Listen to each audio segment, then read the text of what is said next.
একবার দুই বন্ধু ঠিক করলো একই কর্পোরেট অফিসে ইন্টারভিউ দিবে, কিন্তু হাতে আছে 20 দিন প্রিপেয়ার হওয়ার জন্য।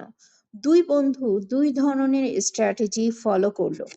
প্রথম যে বন্ধু পারতপক্ষে, তার সিজিপিএ ছিল খুব কম, কিন্তু সে শুধু গ্রামার অথবা সেন্টেন্স মেকিং এর উপর জোর না দিয়ে লিসেনিং এর উপর জোর দিল। সেই সাথে রাস্তাঘাটে, শপিং মল, যেখানে সেখানে ভুলভাল প্রোনাউন্সিয়েশন সহ ইংলিশটা প্র্যাকটিস করতে লাগলো। আর আরেকজন দেদারসে গ্রামার প্র্যাকটিস করতে থাকলো। গ্রামার পড়েই কুল পাচ্ছে না, যার সিজিপিএ অনেক বেশি ছিল। অ্যাজ ইউজুয়াল ইন্টারভিউ ডেট চলে আসলো। দেখা গেল বেশি সিজিপিএ এর বন্ধু কোনো উত্তরই দিতে পারছে না। কম সিজিপিএ এর বন্ধুটি অত্যাধিক লিসেনিং করার জন্য সবচেয়ে বেশি ভালো অবস্থানে চলে গেল।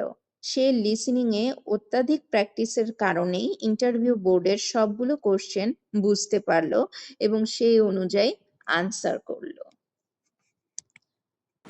ইয়েস ফলোয়ার, আপনাকেই বলছি, আপনি কোন স্ট্র্যাটেজিটা ফলো করে স্পোকেন ইংলিশে সবচেয়ে ভালো করতে পারবেন, এরকম অনেক অনেক টিপস দেওয়া আছে আমাদের প্রতিষ্ঠানের বিভিন্ন ধরনের লেকচার শিটে। সবাইকে আমন্ত্রণ জানাচ্ছি 9 তারিখে আমাদের যে সামার ইংলিশ অ্যাক্সিলারেটরটা শুরু হতে যাচ্ছে, সেখানে আপনাদের সবাইকে দেখতে যাচ্ছি।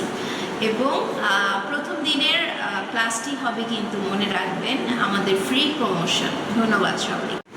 সো প্রিয় ফলোয়ার, আপনাকেই বলছি 9 তারিখের ক্লাসটি সম্পূর্ণরূপে ফ্রি পাওয়ার জন্য NGI 100 টোকেনটা লিখে কমেন্ট বক্সে কমেন্ট করুন এবং সম্পূর্ণ ফ্রি ক্লাসটি করুন 9 তারিখে আমাদের সামার ইংলিশ অ্যাক্সিলারেটর ব্যাচে।